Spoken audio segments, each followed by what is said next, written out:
Alo.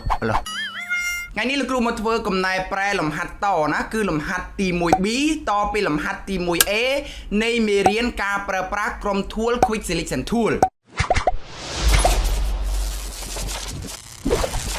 too strong. Ok, so đây này từng ngọc kia đi và cùng một căn thna Photoshop CC 2020 nó trong video này là crew một vừa cầm này pre làm hạt tì mùi bí ná to pi làm hạt tì mùi é nay mê riêng tì pram bảo là crew ca pra crom tool quick selection tool ná đại miền bay tool cứ miền đối chia object selection tool Quick Selection Tool និង Magic Wand Tool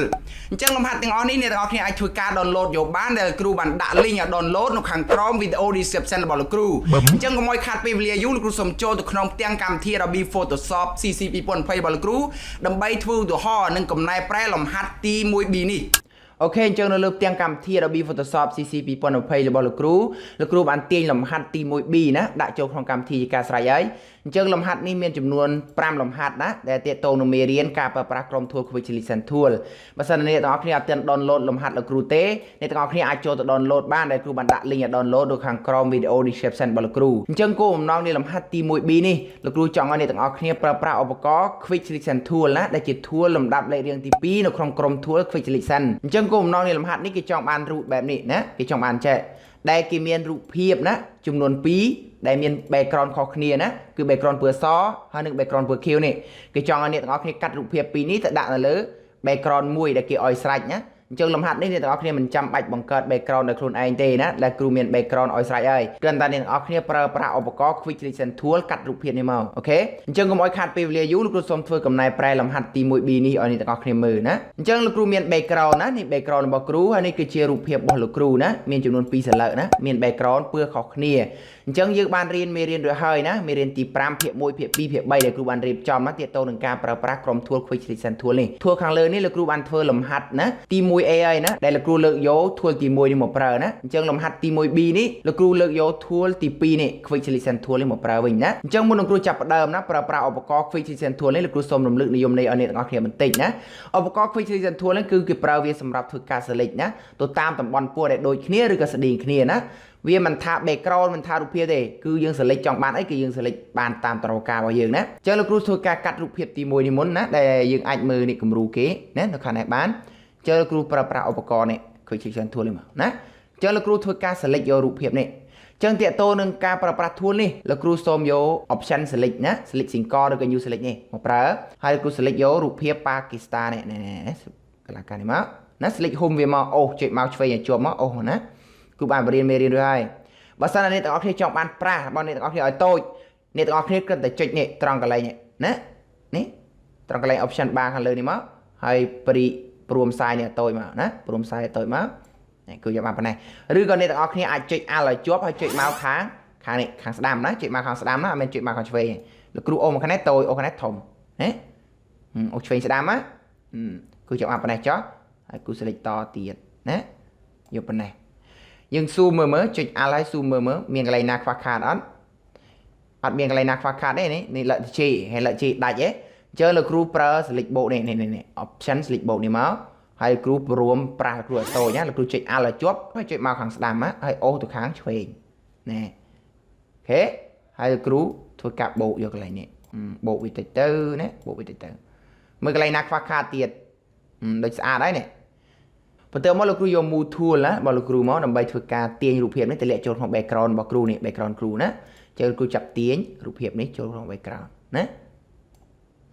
ហើយដាក់វាកន្លែងទីតាំងឡើងនេះមក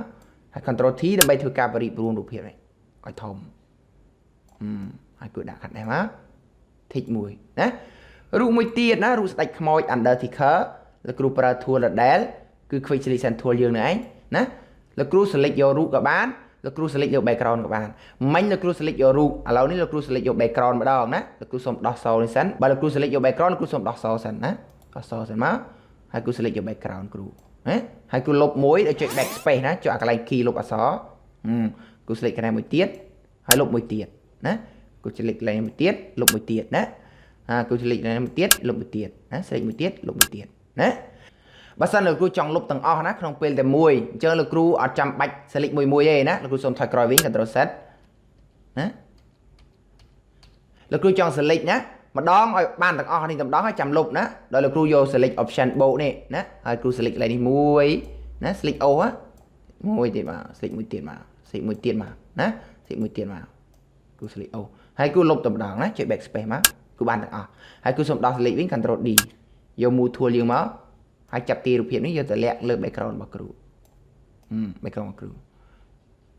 ហេ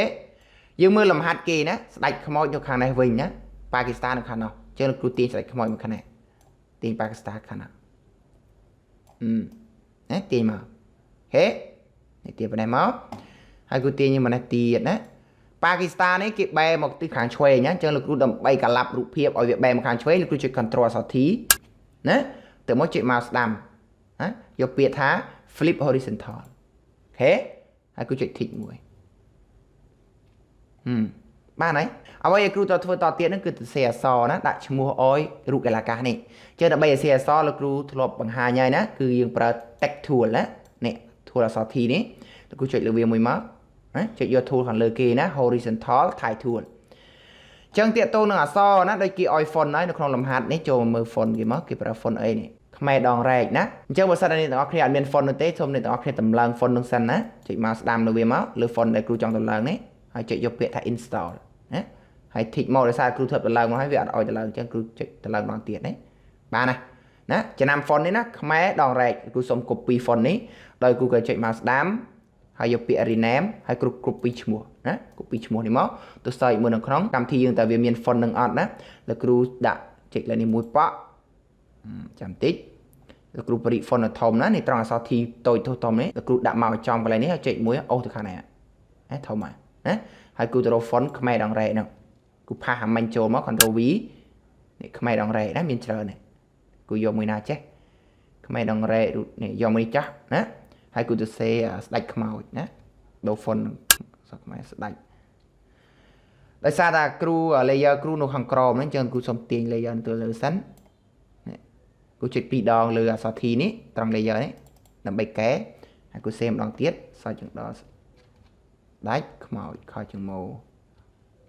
ណាហើយគ្រូចុច tick មួយមកណា tick មួយមក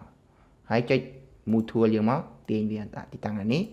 ហើយ Ctrl T ដើម្បីធ្វើវា trade អក្សរ trade ណាដាក់មកខាងជ្រុងខាងលើនេះមកវានឹងចេញសញ្ញាព្រួយកោងអញ្ចឹងលោកគ្រូចុចមកឆ្វេងមួយមកណាហើយទាញមកលោកគ្រូបានអក្សរបដិមួយហើយចុច tick មួយទៀតលោកគ្រូសូម copy អក្សរនេះមួយទៀតណាទៅដាក់នៅកន្លែង Pakistan នេះអញ្ចឹងដើម្បី copy អក្សរណាលោកគ្រូគ្រាន់តែចុច Alt ឲ្យចុចនៅលើ keyboard ហើយលោកគ្រូចុច mouse អូសមួយមកហេដើម្បីកែអក្សរនេះបានលោកគ្រូគ្រាន់តែចុច double click ឬក៏ចុចមកខាងឆ្វេង2ដងណា2ដងមកហើយលោកគ្រូសរសេរប៉ាបកស្លាប់ពីប៉ស្អាប៉ាគីស្តាហេហើយចុច tick មួយមកប៉ុណ្ណឹងឯងនេះ layer អក្សរគ្រូមានចំនួន2ហើយរូបភាពលោកគ្រូមានចំនួន2ហេអូខេអញ្ចឹងលំហាត់ទី 1B នេះមានតែប៉ុណ្្នឹងណាបើមានចម្ងល់អីអាច comment សួរគ្រូបាននៅខាងក្រោមវីដេអូលោកគ្រូហើយជាចុងក្រោយលោកគ្រូសូមអរគុណសម្រាប់ការតាមដានទស្សនារបស់អ្នកទាំងអស់គ្នាហើយបើសិនជាចូលចិត្តវីដេអូលោកគ្រូឬចង់តាមដានវីដេអូលោកគ្រូសូមកុំភ្លេចចុច like និង subscribe channel លោកគ្រូនេះមួយផងណាសម្រាប់វីដេអូបន្តទៀតដែលលោកគ្រូនឹងធ្វើជារៀងរាល់ថ្ងៃណាអូខេអរគុណច្រើន share and subscribe. Chhou Strong.